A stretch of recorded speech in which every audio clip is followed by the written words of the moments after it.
Welcome back to another Walk It Out Wednesdays with Coach T, and that would be me. And here's where I try to give you some words to live by so that as we are walking out this journey called life, we can get better at that walk.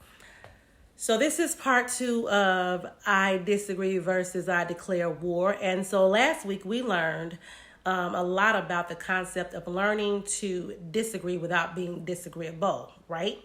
And so what that really means is that we have to learn that it's okay to express our thoughts and our views, and it's okay if it's different from someone else. But it's not okay to make people feel attacked because they don't agree with you. Okay, this is a free country. We can all think what we want to think. Okay, and it has to be respect. We don't have to agree, but we do have to respect that.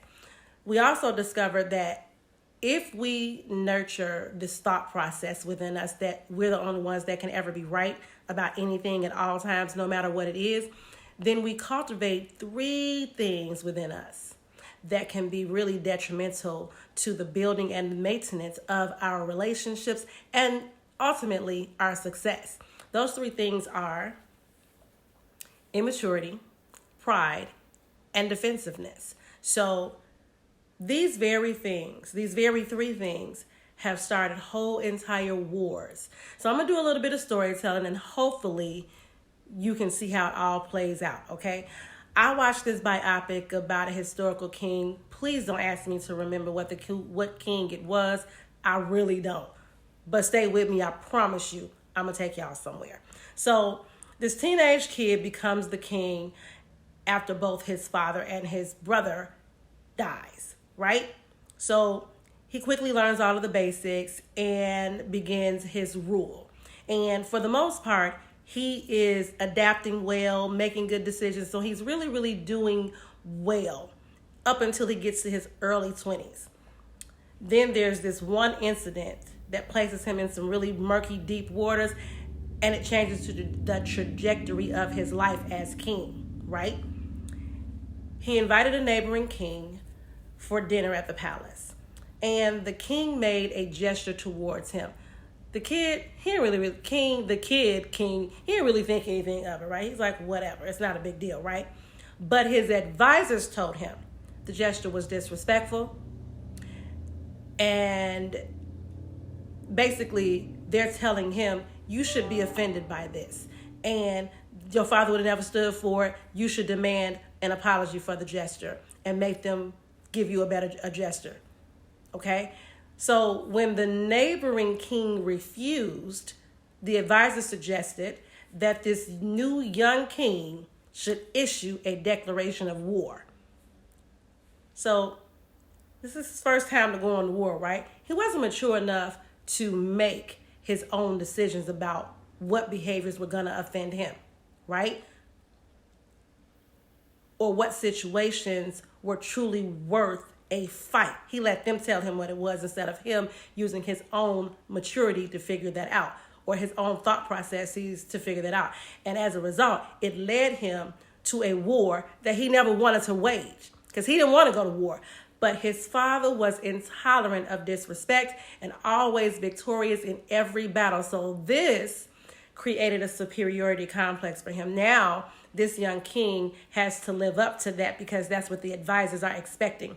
So he built up his prideful persona, right? So although the advisors, here's what's funny. Although the advisors were promoting him going to war, they weren't really confident that he could win because he'd never been to war before, right? So this is his first battle. But so as much as they egged him on, they also second guessed his judgment at every turn after this. So everything was like, yeah, I'm not sure you can do this. I'm not sure. Well, why you egg him on and make him step out there like that, right?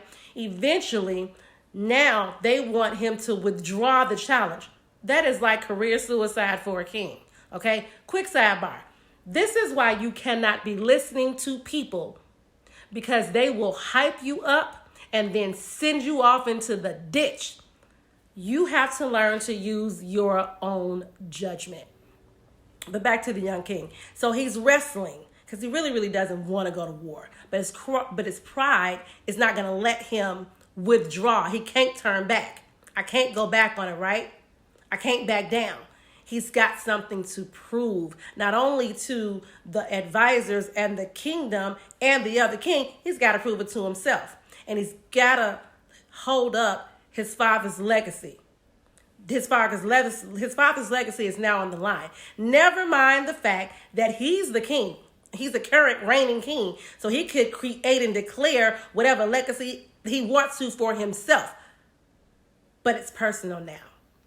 His competency is being questioned. His judgment is being questioned. Whether or not he can lead is being questioned. So he becomes defensive. And in the days leading up to the battle, he's defending his ability with this real great aggression, right?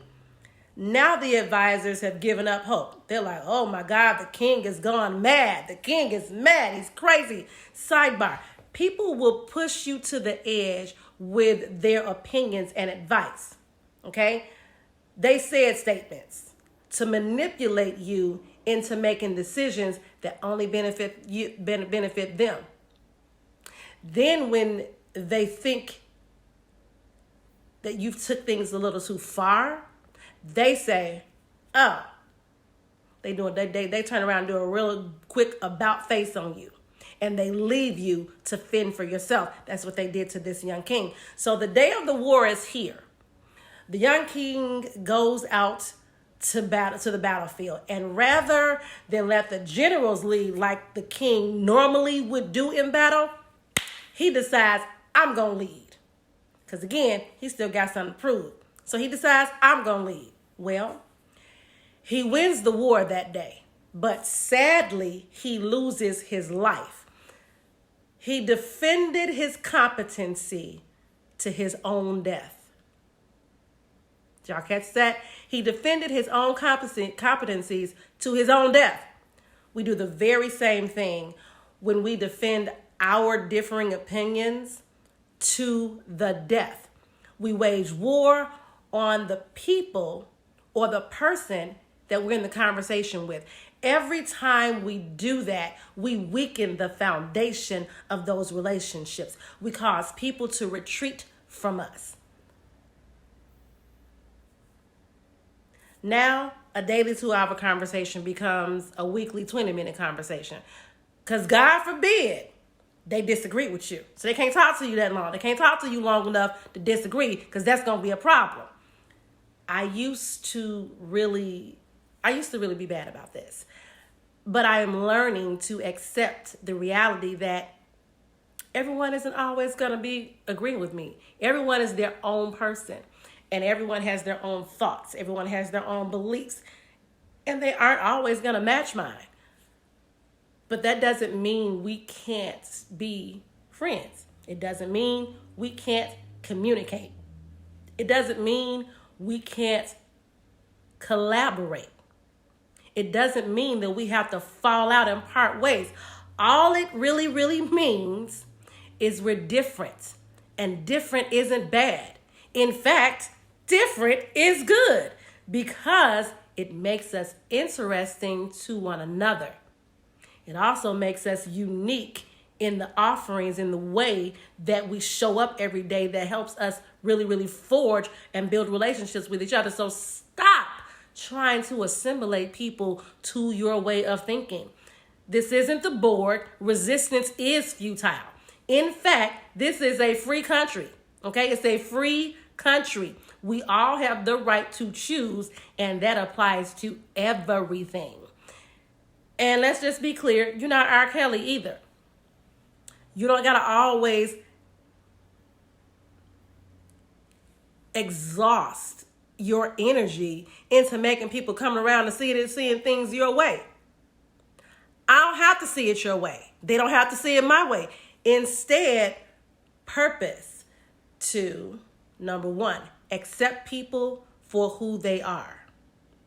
Number 2, befriend or associate with them where they are. And number 3, resolve that they may not always or ever agree with you about anything. The bottom line is this: sometimes you just have to let things go, even if it makes you look like a punk. Let's just be clear about this. Let me clear this up.